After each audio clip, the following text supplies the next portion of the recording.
mais um vídeo aqui do canal Jonas Vidmelo, nós falamos de estudos jurídicos. Hoje, continuando nossas aulas de processo civil, nas nossas últimas aulas nós estudamos a antecipação da prova e vimos também os tipos de prova, um por um. Eu não vou citar aqui, mas nós vimos os 9 tipos, se não me engano, produção, desde o depoimento pessoal, prova testemunhal, prova pericial, prova de documentos, também ato notorial, que foi uma nova modalidade trazida.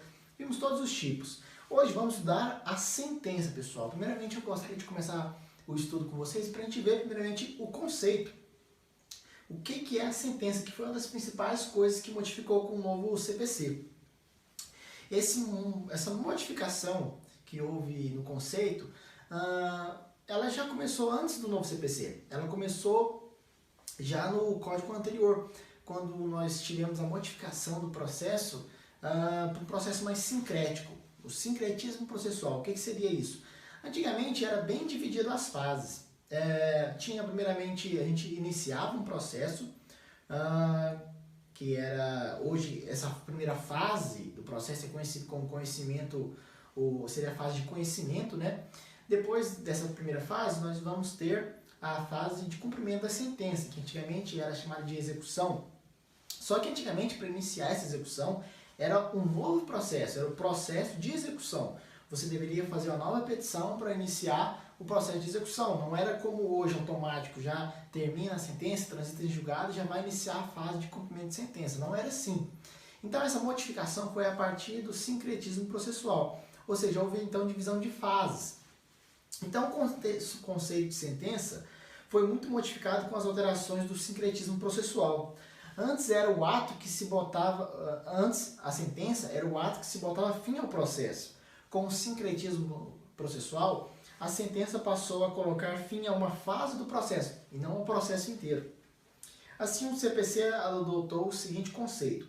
O conceito vai estar basicamente no 203, lá que define quais são os atos que o juiz pode... A gente vai ver aqui os outros atos, além da sentença, mas quais são os atos que o juiz profere, além da sentença, os despachos, os atos meramente ordinatórios, mas vamos lá. O conceito está ali no parágrafo 1º. Estabelece o seguinte.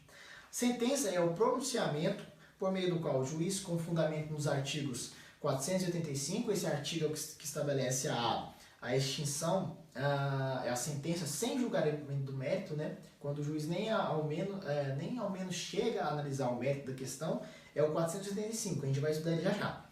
E com base no 285 e no 287, que é o julgamento com mérito, resolução do mérito, né? Com base nesses artigos, põe fim à fase cognitiva, que é a fase de conhecimento, do procedimento comum ou da extinção de uma execução. Ou seja, seria aquela sentença final do processo de cumprimento de sentença, né, da execução. Então, esse conceito ele foi ampliado. Antigamente ele era meio genérico, aqui ele foi realmente bem ampliado. Já que a gente falou um pouquinho da sentença, no parágrafo 2º temos a decisão interlocutória, né, o conceito de que seria uma decisão interlocutória.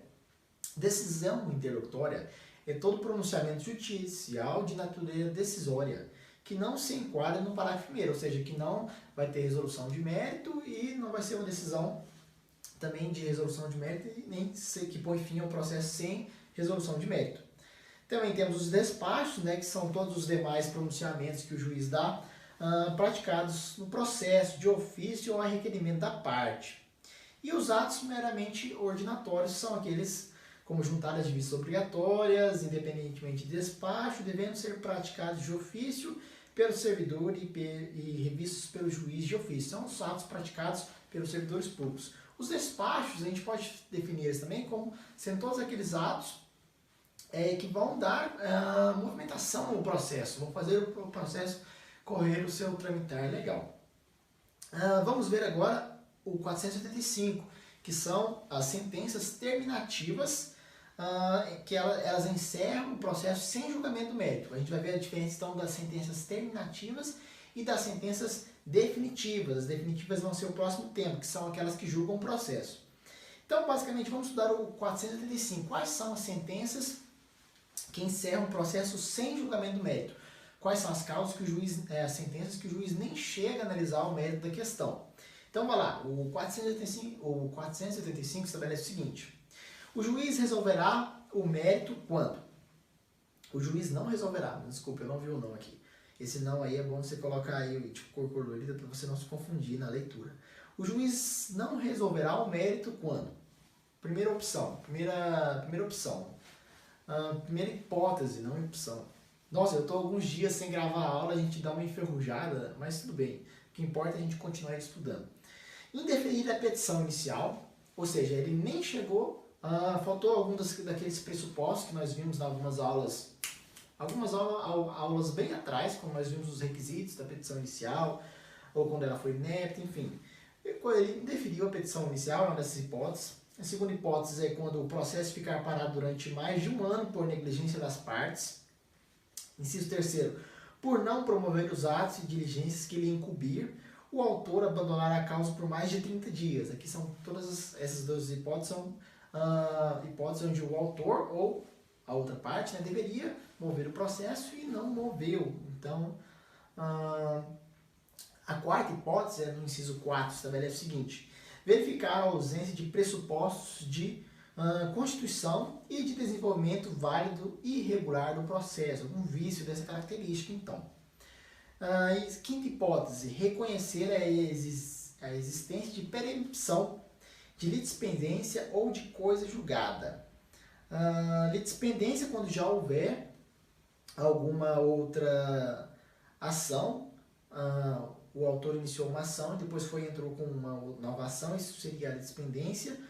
Coisa julgada, já houve uma sentença naquele tipo de pedido, o autor entrou com uma nova ação idêntica, com a mesma causa de pedido, o mesmo pedido, e seria a coisa julgada. Perempção, eu estou confundindo aqui com... só um minutinho.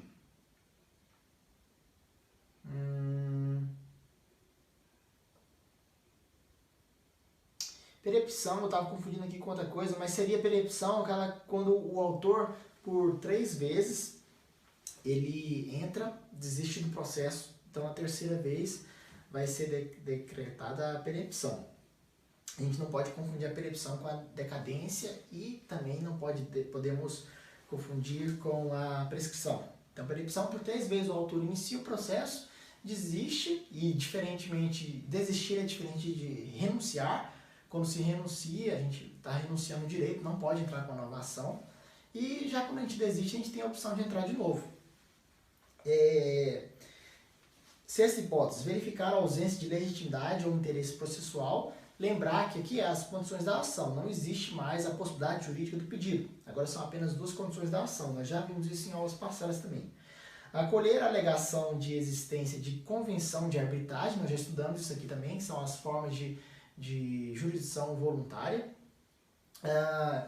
Essa especificamente é aquela quando as partes, por algum contrato, por alguma outra causa, não vou repetir tudo aqui porque nós já tivemos a aula sobre arbitragem aqui, por alguma razão as partes concordam que se houver qualquer litígio entre elas vão levar em um arbítrio para ele julgar aquela causa e não dentro do judiciário. Ou quando o juiz arbitral reconhecer sua competência. Sétima hipótese, oitava hipótese. Homologar a desistência da ação.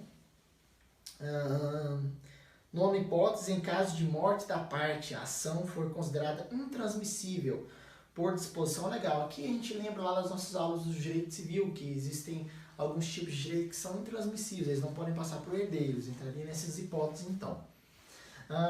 E décima hipótese, nos demais casos prescritos nesse código, deixando em aberto por alguns outros casos que existem, que podem estar esparçados aí na lei.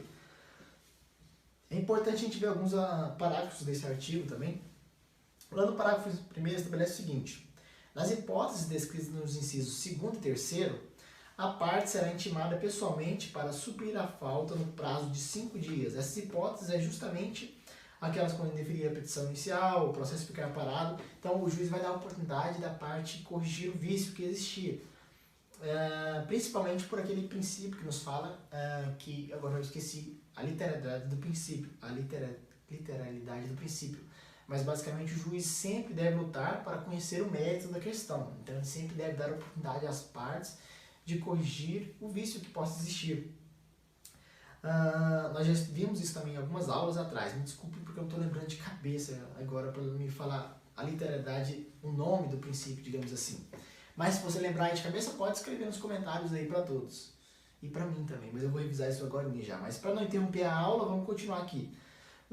Parágrafo segundo, no caso do parágrafo primeiro, quando o inciso... Não, esse aqui não. O parágrafo terceiro é importante também. O juiz conhecerá de ofício da matéria constante nos incisos 4, 5, 6 e 7, que são aquelas hipóteses de perempção, ausência de legitimidade ou interesse, colher a alegação de existência de convenção arbitrária, são hipóteses em que o juiz, ele, sem as partes pedirem, ele mesmo de ofício vai então conhecer e terminar emitir uma sentença sem julgamento do mérito. O parágrafo 5º estabelece que a desistência da ação pode ser apresentada até a sentença. Esse é outro dado importante. Agora vamos ver as sentenças definitivas. Então qual que é a diferença? Então, terminativas é o julgamento sem mérito. Definitivas são aquelas que há o julgamento do mérito. E quais são essas causas? Elas vão estar lá no 487. Então estabelece 487. Haverá resolução de mérito quando o juiz acolher ou rejeitar o pedido formulado na ação ou na reconvenção. Reconvenção, lembrar, nos juizados especiais seria o pedido contraposto, porque agora tem essa nova possibilidade de, na própria contestação, o réu fazer a reconvenção, que seria uma contradefesa. A gente estudou isso aqui também, que seria quando, em vez de o réu fazer uma petição separada entrando contra o autor, ele aproveita a mesma ação para fazer algum pedido contra o autor, digamos assim. Seria a reconvenção. Nos juizados especiais, existe um instituto que seria análogo a ele, que seria o pedido contraposto. Inciso segundo, decidir de ofício ou requerimento, ou seja, a parte pedindo a ele, né, ou o próprio juiz decidindo, sobre a ocorrência de decadência ou prescrição. Então são casos que vai dar sim julgamento de mérito. Quando houver decadência ou prescrição, vai haver o julgamento do mérito, porque não vai caber a parte entrar novamente. E no terceiro caso seria quando o juiz homologar. Homologar o quê? São 3 hipóteses. O juiz pode homologar tendo então a decisão com resolução do mérito. O reconhecimento da procedência do pedido formulado na ação ou na reconvenção. Isso é quando a gente estudou isso também aqui, nós vimos lá nas nossas aulas de contestação, que o réu ele tem a possibilidade de reconhecer o pedido do autor, ou o autor reconhecer o pedido da reconvenção do réu. Então o juiz vai homologar isso, vai haver uma decisão com julgamento de mérito. A transação também, quando as partes fizerem algum acordo, e quando houver a renúncia da pretensão. Lembra que eu falei para vocês que a renúncia é diferente da desistência? Quando houver a renúncia, vai ter o julgamento com decisão de mérito, porque não vai poder entrar novamente. Vamos ver agora o nosso próximo tópico, é a sentença como norma jurídica individualizada. O que seria isso? Isso é uma expressão que alguns doutrinadores utilizam, é importante a gente ver o que seria isso. Quais são os elementos da sentença? Vamos ver rapidinho isso aqui para a gente falar dessa norma jurídica individualizada. A sentença, ela basicamente tem 3 elementos, digamos assim. Existe o relatório. Lá nos juizados especiais, eu coloquei em algum lugar aqui para vocês. Acontece que lá nos juizados especiais cíveis, digamos assim, juizados especiais criminais, existe a dispensa pela própria Lei 9.099 desse requisito do relatório. Mas fora os juizados especiais, sempre tem de ver o relatório na sentença. Então, a sentença tem um relatório, temos a fundamentação legal e temos o dispositivo. A gente vai ver aqui alguns artigos lá na frente. No próximo tempo a gente vai estudar os elementos da sentença, a gente vai ver isso mais a fundo. Só que a fundamentação tem aqueles casos que não vai se considerar fundamentado, que nós vamos ver, e já vimos isso em algumas aulas passadas, vamos apenas revisar hoje. Mas a última parte, o último elemento, seria o dispositivo, que seria a parte da conclusão, onde o juiz então aplica a lei aplicada ao caso concreto. Nessa última parte, que é o dispositivo, a conclusão, digamos assim, onde ele amarra a lei ao caso concreto, essa parte, conclusão, ela é considerada então como essa norma jurídica individualizada, porque ela não vai ser aplicada a nenhum outro caso, apenas aquele caso concreto. Na parte do dispositivo, haverá uma norma jurídica individualizada. Especificamente para aquele caso concreto, será onde o juiz irá aplicar a lei ao caso concreto. E quem começou com isso foi o professor Fred Didier Jr. Ele estabeleceu o seguinte, pessoal: o julgador cria uma norma jurídica. O que seria essa norma jurídica? A norma legal conformada à norma constitucional, que vai servir de fundamento jurídico para a decisão a ser tomada na parte dispositiva ou no pronunciamento.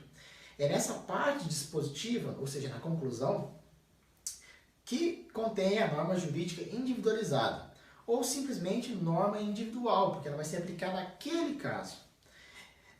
O que seria isso? Seria a definição da norma para o caso concreto, solução da crise de identificação. Era apenas isso aí, pessoal. É importante a gente lembrar dessa frase que ela costuma cair em concurso. Norma jurídica individualizada. O que estaria referindo? Seria a parte dispositiva da sentença, a parte concluída que amarra a lei ao caso concreto. Vamos estudar agora os elementos da sentença que eu falei para vocês. Estabelece lá o 489. São elementos essenciais da sentença. Aí temos o inciso primeiro, o relatório, que conterá os nomes das partes, a identificação do caso, com a súmula do pedido, a contestação. E aqui tem o artigo 38, que eu falei para vocês já há alguns minutinhos atrás, que lá nos juizados especiais, há dispensa do relatório. Temos o inciso segundo, né, que são os fundamentos, em que o juiz analisará as questões de fato, e aqui eu vou partir para o parágrafo primeiro e depois a gente retorna, né? Lá no parágrafo primeiro estabelece as causas que não vai se considerar como fundamentadas. Isso foi uma modificação muito boa que houve no CPC. Eu vou apenas ler para vocês aqui, porque a gente já destrinchou um por um aqui quando nós estudamos juízes. Eu acho que foi nessa aula sobre juízes, falamos do juiz e das... Sim, foi nessa aula quando falamos do juiz, eu falei que houve essa modificação aqui, que não vai se considerar mais fundamentada, algumas coisas. O que seria isso, né? Porque isso aqui foi justamente para coibir algumas práticas de alguns juízes que não fundamentavam a decisão deles, ou apenas mencionavam o artigo sem fazer a correlação daquilo com o caso concreto. Então, não se considerar como fundamentado. Inciso primeiro, se limitar à indicação, à reprodução, à paráfrase do ato normativo, que seria apenas citar o artigo. Inciso segundo, empregar conceitos jurídicos indeterminados, ou seja, coisas genéricas, sem explicar o motivo concreto de sua, por exemplo, aqui, lembrar aqui sempre desses conceitos jurídicos indeterminados, o princípio da dignidade da pessoa humana. Olha o tanto que isso é amplo, pode ser aplicado a tudo. Inciso terceiro, invocar motivos que se prestariam a justificar a qualquer outra decisão. Inciso quinto, não enfrentar todos os argumentos deduzidos no processo capazes de, em tese, infirmar a conclusão adotada pelo julgador, ou seja, ele tem de rebater na sua sentença, ele tem de fundamentar e rebater, se caso a parte de um fundamento, ele tem de rebater aquilo explicando, ou seja, não pode ser uma sentença genérica. 5. Se limitar a invocar precedentes ou enunciados de súmula. Se uma parte invocou algum enunciado de súmula e o juiz não quiser acatar, ele deve explicar, né, seria esse inciso 5º. Inciso 6. Deixar de seguir enunciado de súmula, jurisprudência ou precedentes invocados pela parte, sem demonstrar a existência de distinção no caso em julgamento. Então, esses são os casos que não se consideram fundamentados. O inciso 3º fala da parte dispositiva, que foi o que nós vimos agora, né, que seria justamente a norma jurídica individualizada. Então, esses são os elementos da sentença aqui, e fica isso aqui, então, fundamentado aí nos nossos estudos da sentença, que seria indispensável ver isso e a gente conhecer o que seria a sentença. Então, lembrar, revisar, relatório, fundamentação e dispositivo, que é a conclusão. E lá nos juizados especiais se dispensa, com base no artigo 38, do relatório. Continuando, né, vamos ver aqui o princípio da congruência ou da distinção, que eu acho que foi o que eu havia esquecido de falar para vocês, que eu havia esquecido o nome, está escrito aqui na minha cara. Cego. Enfim, o juiz fica preso em sua sentença aos pedidos formulados na inicial, não podendo julgar além ou a quem abaixo do que for pedido. Ah, não, aquele lá era outro princípio mesmo, não era esse aqui. Esse princípio aqui é basicamente o seguinte, pessoal. O autor vai pedir, na sua petição inicial, o seu pedido, aquilo que ele deseja na sua demanda. O juiz, quando ele for pronunciar a sentença, ele deve se ater estritamente aos pedidos. Ele não pode julgar nem acima do que foi pedido, que seria o que nós vamos ver aqui, que é o ultra petita. Ele não pode julgar abaixo do que foi pedido, que é chamado de citra petita. E ele não pode julgar uma coisa totalmente diversa daquilo, que seria extra petita, que é uma coisa que não foi relacionada. Isso nos leva aos dois lados, às duas faces da moeda desse princípio, ou seja, o princípio da congruência e distinção. Existe tanto uma congruência externa ao processo, como uma congruência interna. Vamos ver primeiramente a congruência externa. Congruência externa, ela pode ser de duas formas. Ela pode ser objetiva ou ela pode ser subjetiva. A objetiva está relacionada ao próprio processo em si. Já a subjetiva estaria relacionada às partes. Vou falar primeiramente do subjetivo, que é mais fácil de entender, depois a gente volta. Subjetivo, o juiz não pode dar uma sentença que não relaciona as partes do processo. O sujeito é o réu, está relacionando terceiros fora do processo.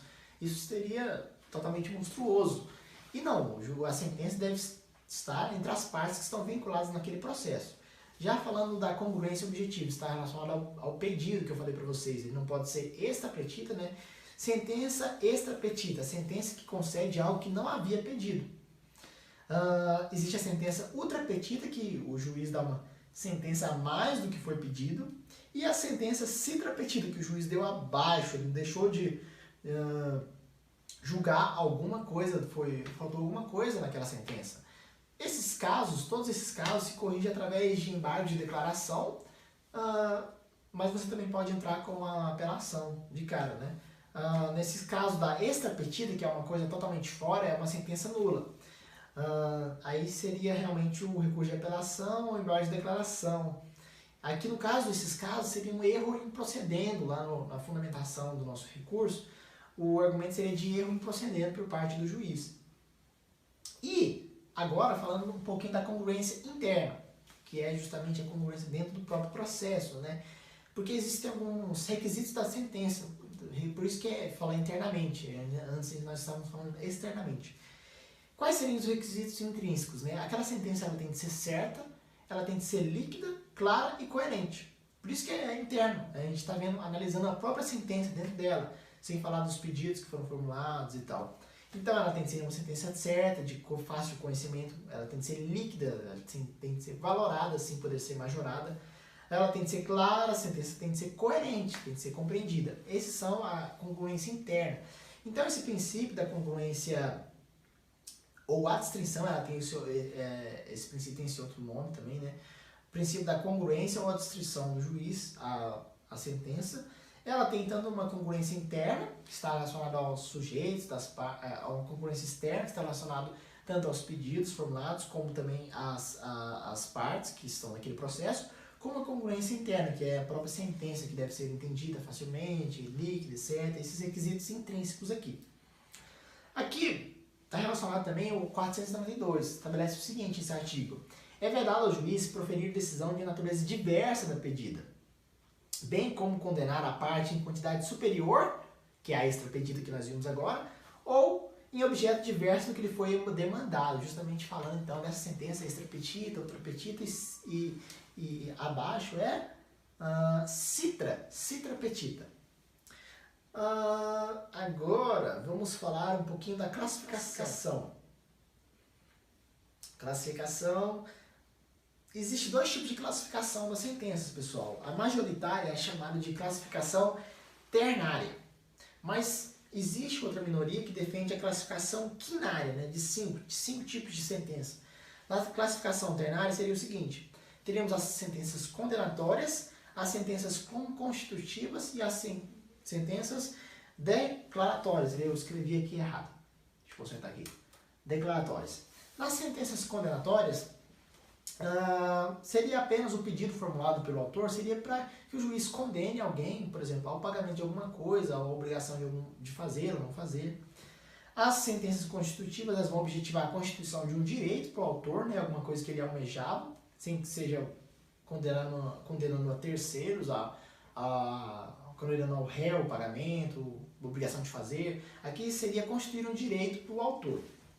Constituir uma nova relação jurídica, constituir um direito, modificação de uma relação jurídica. E teríamos também as sentenças declaratórias. Alguns doutrinadores falam o seguinte: a doutrina diz que toda sentença declaratória, né, ela seria um pouco redundante, essa sentença declaratória, mas sim, ela existe dentro da classificação.